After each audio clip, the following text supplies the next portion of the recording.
Good evening. It's the start of a new journey from a free platform trading language traders language.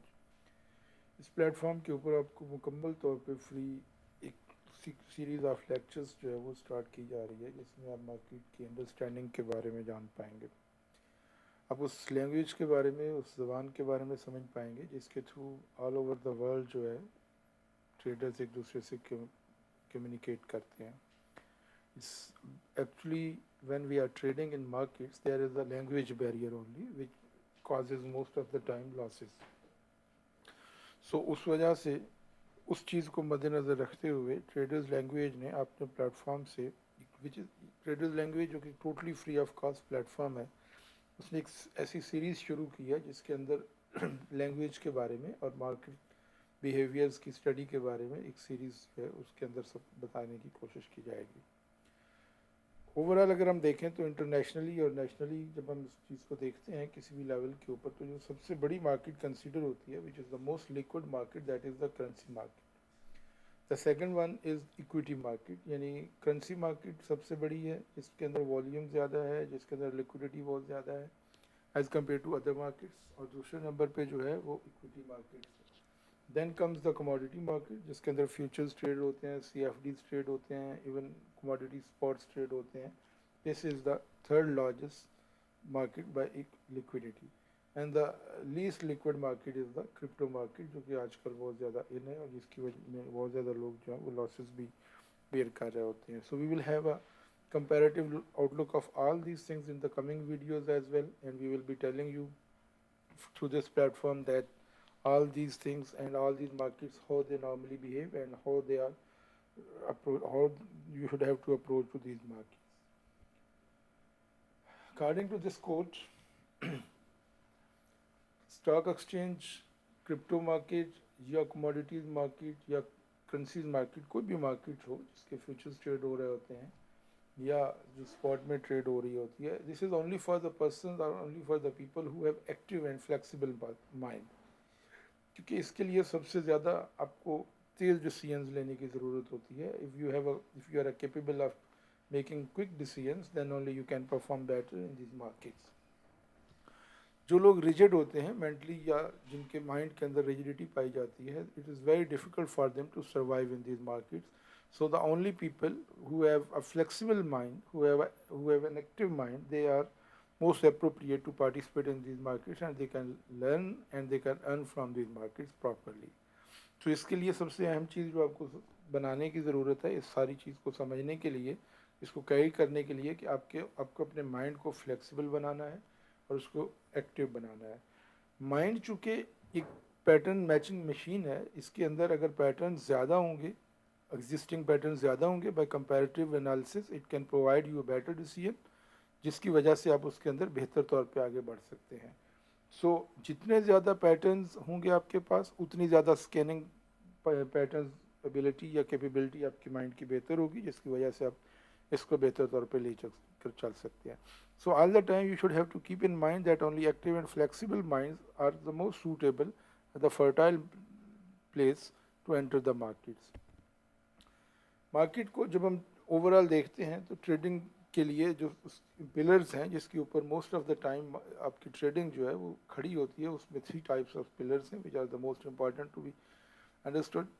Trading skills हैं, जो कि एक technical way है to understand the markets, to understand the language, to understand the market behaviour and its response in every circumstance, in every condition. Risk management है, जिसके अंदर आप अपने पैसे को किस तरीके से यूज़ करते हैं, आप अपने पैसे को किस तरीके से बेहतर तौर पे अप्लाई कर सकते हैं टू गेट और accumulate the profits in the market. And the third one is trader psychology, जिसके अंदर आप ये अंदाज़ा कर, आपकी साइकोलॉजी जो है that will guide you for the better future in this markets. Trading skills के अंदर अगर हम देखते हैं तो उसमें इंडिकेटर्स होते हैं, जिसके अंदर ट्रेंड इंडिकेटर्स हैं, वॉल्यूम इंडिकेटर्स हैं, ऑसिलेटर्स हैं। ये सब हम नेक्स्ट वीडियोस के अंदर स्टेप बाय स्टेप इनको स्टडी करेंगे and we will be able to understand these things. ये बेसिक्स इसलिए चाहिए होती हैं क्योंकि जब तक आपके पास स्किल्स नहीं होंगी, आप नेक्स्ट 2 स्टेप्स जो हैं उनको अप्लाई नहीं कर सकते, या उनके बारे में बेहतर अंडरस्टैंडिंग के बारे में आप एक अपना माइंड जो है उसको विद क्लैरिटी और विद विजन प्रॉपर आप लेके नहीं चल सकते.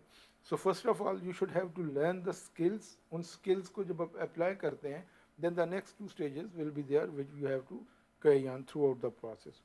रिस्क मैनेजमेंट में क्या है, जो सबसे इंपॉर्टेंट चीज़ ये होती है कि आप लेवरेज, इस चूँकि मार्केट प्रोवाइड करती है लेवरेज, तो इस लेवरेज को कैसे यूज़ करना है. सबसे बड़ा प्रॉब्लम जो most of the traders lose their money most of the time due to mismanagement of leverage. बहुत सारे अक्सर लोगों के साथ ट्रेजेडी ये होता है कि वो छोटी छोटी ट्रेड जब कर रहे होते हैं तो उस वक्त तक उनको प्रॉब्लम नहीं होता, वो टू सम एक्सटेंट वो प्रॉफिट गेन कर लेते हैं. From these small trades they got confidence. तो वो जो कॉन्फिडेंस जैसे ही बूस्ट होता है तो they enter the market with the huge quantity और द बिगर वॉल्यूम. तो जिसकी वजह से क्या होता है, उसको पैनिक जो है वो क्रिएट होता है. तो वो पैनिक मार्केट में एक्चुअली इतना प्रिवेल नहीं कर रहा होता जितना उस वक्त ट्रेडर के माइंड के अंदर जो है, क्योंकि उसके नर्व्स जो होते हैं उसको ओवरबर्डन हो रहे होते हैं. तो जिसकी वजह से वो स्टॉप भी प्रॉपर टाइम पे नहीं ले सकता, क्योंकि इतना heavy loss due to heavy leverage, due to heavy quantity, due to heavy volume, उसका जो लॉस होता है वो ज़्यादा फिगर में नज़र आ रहा होता है, जिसकी वजह से वो स्टॉप लेने से हेजिटेट हो रहा होता है.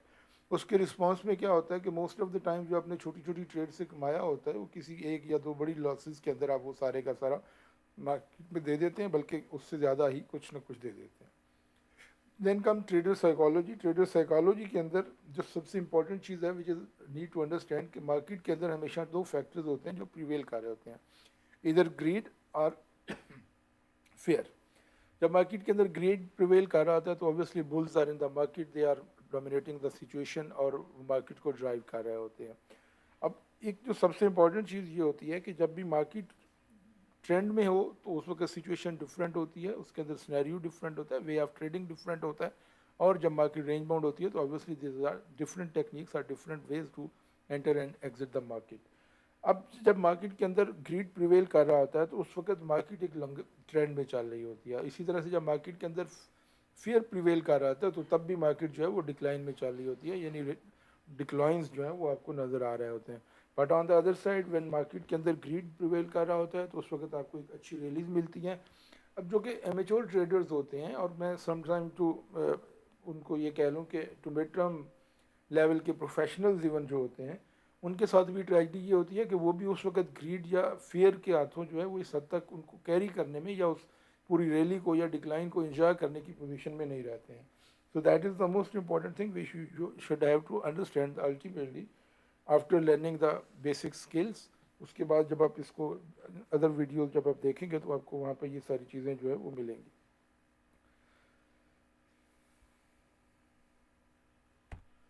ओके, ट्रेडिंग स्किल्स के अंदर जब हम बात करते हैं तो उसके अंदर हमारे पास डिफरेंट टाइप्स के इंडिकेटर्स हैं, डिफरेंट टाइप्स ऑफ इन्वायरमेंट के अंदर डिफरेंट टाइप्स ऑफ सिचुएशंस हैं, उनको जज करने के लिए हमारे पास डिफरेंट इंडिकेटर्स हैं. फॉर एग्जांपल जो सबसे पहले आप इसमें पढ़ेंगे दैट इज़ प्राइस एक्शन, जिसके अंदर आपको उसके बार चार्ट्स क्या होती हैं, कैंडल स्टिक्स क्या होती हैं, या लाइन चार्ट क्या होता है, और उनके अंदर जो डिफरेंट पैटर्न्स बन रहे होते हैं वो किस तरह से बिहेव करते हैं और वो किस तरह से मार्केट में प्रिवेल करते हैं और उनके क्या टारगेट्स होते हैं. तो उसके अंदर आप ये चीज़ सीखते हैं. Then it comes with the trend. Trend के अंदर आप ट्रेंड लाइन सीखते हैं, ट्रेंड चैनल सीखते हैं, और एवरेज जो कि लैगिंग इंडिकेटर्स के तौर पे कंसीडर की जाती हैं, but sometimes we are to some extent we are capable of using them for better support to understand the trend. तो उसके अंदर ट्रेंड में आप इस ये चीज़ें जो है वो सीखने की, मैं आपको वो चीज़ें बता रहा हूँ जो अगर मिनिमम नॉलेज हो आपके पास या मिनिमम नंबर ऑफ़ इंडिकेटर्स हों आपके पास, तो जिनको यूज़ करके आप एक अच्छा ट्रेडिंग प्लान जो है उसको डेवलप कर सकते हैं. So the most important thing regarding this is कि आपके पास विद द लिमिटेड टाइम और लिमिटेड नॉलेज जो है, अगर आप उसको अवेल करना चाहें और इंटर होना चाहें मार्केट के अंदर, तो how you have to start, this is the most important thing. Then there comes volatility indicators, which measures the market either the market is volatile or the market is sidelined or stable. Squeezing, इसके अंदर जो सबसे important indicator use किया जाता है that is the Bollinger band. उसमें क्या आप उसके अंदर 2 ऑप्शंस हैं, इधर the market is in a squeezing zone और calming itself, slowing down itself and breathing itself. So उस सिचुएशन होती है, या ये एक मार्केट एक ट्रेंड में चल रही है. इसके अंदर जब हम डिटेल में जाके नेक्स्ट वीडियोस में देखेंगे तो you will be able to understand कि two standard deviation के साथ 95% of the data which falls between these two around the moving average, whatever you are supposed to use depending upon the comfort level of yourself and trading style of yourself. Then it comes with the momentum indicators. Momentum indicators आपको market के अंदर pace बताते हैं, either it's in a fast momentum or it's slowing down. So उसके अंदर जो हम पढ़ेंगे आने वाली वीडियोस के अंदर, that will be the MACD, RSI and stochastic. So from these three, if you are capable of using only two properly with the proper knowledge and understanding, and you will be capable of applying them, then it will be a very suitable to understand कि अब आया आपको लंबी trade execute करनी है या आपको जो एक शॉर्ट ट्रेड है, छोटी trade. I am not talking about the long और short mean in direction, I am talking about the volume at the moment. तो आपको छोटे वॉल्यूम छोटे साइज़ के साथ या छोटा प्रॉफिट टेकिंग जो है उसके लिए आपको किस साइड के लेके जाना है. Then the comes volume indicator. Volumes के लिए ओनली आप सिंपल वॉल्यूम और वॉल्यूम ऑन बार यूज़ कर सकते हैं, and the other one is on balance volume. So actually these will be the indicators which we'll be discussing in the coming videos, which is a series in next days, and these will be the few most important indicators which will be usable and capable of giving you a better understanding and better reward in the markets.